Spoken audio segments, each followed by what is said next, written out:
I found I was expecting a child, I had so many dreams for him. And when I looked into my baby's eyes for the first time, I was completely filled with love. There was this tug in my heart that was really like nothing I'd felt before. It was overpowering almost. But I didn't know where that love would take me. I didn't know what was in store back then. I didn't know that loving my baby would take me to the very depths of despair and heartbreak. And all hope would seem gone and dreams shattered. Rex was 4.5 months old, and we learned he was blind. And as shattering as that was, it was just the beginning, because there were complications. Rex was born with a huge cyst in his brain, and at 4 months, doctors discovered he was blind. Over the next few years, the news got worse and worse. Rex didn't learn to walk, or talk, or eat solid food. And he developed autistic-like symptoms. I know you don't want to, but you need to pick it up. No. Yes. Including hypersensitivity in his hands. Can you pick it up? No.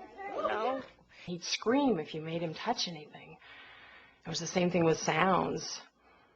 Things like light switches, doors closing, running water.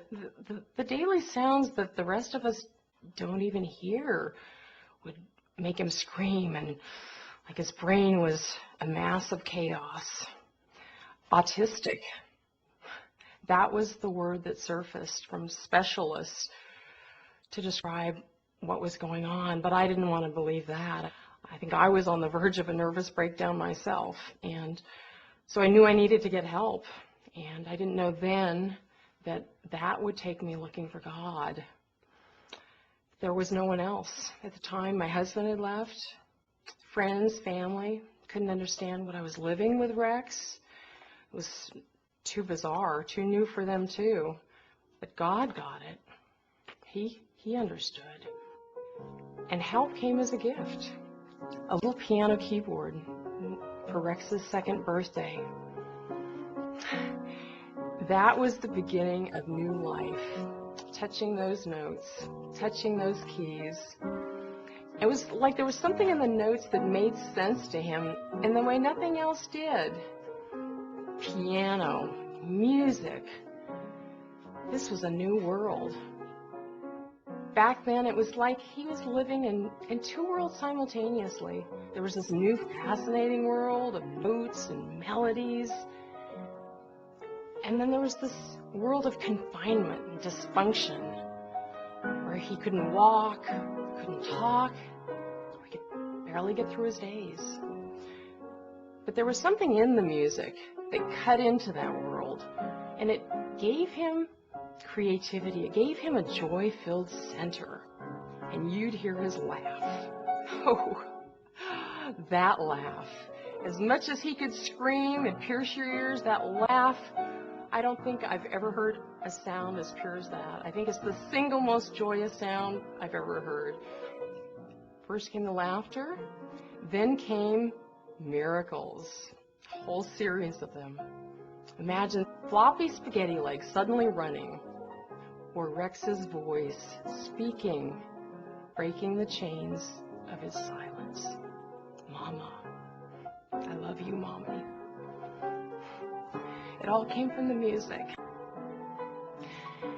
Imagine a 5-year-old blind boy playing a whole Bach aria after hearing it only one time, hundreds of notes. How could he do it? How could he do it? In writing this book, I knew that I needed to just let go and let it be God's story, as told through a mother and son, as lived through a mother and son. Because that's what it was. It's a journey with its highs, lows, twists, turns, struggles, trials, triumphs. And it's a story of transformation and grace. And it's a love story. Love story. Mother and son. And God's love. It's a love story against a backdrop of music.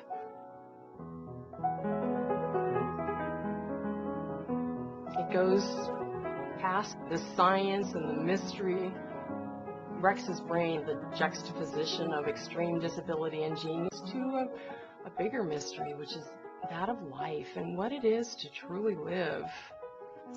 Now Rex swims, he bikes, he skis, he loves to travel, and does so all over the world, meeting new people and playing some pretty amazing music.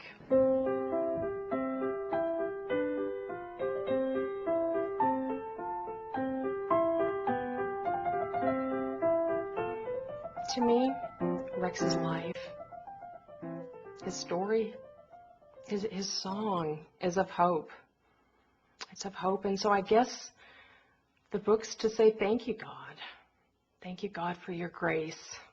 Thank you, God, for my son, my beautiful son, and all the beauty that I see around me all the time now.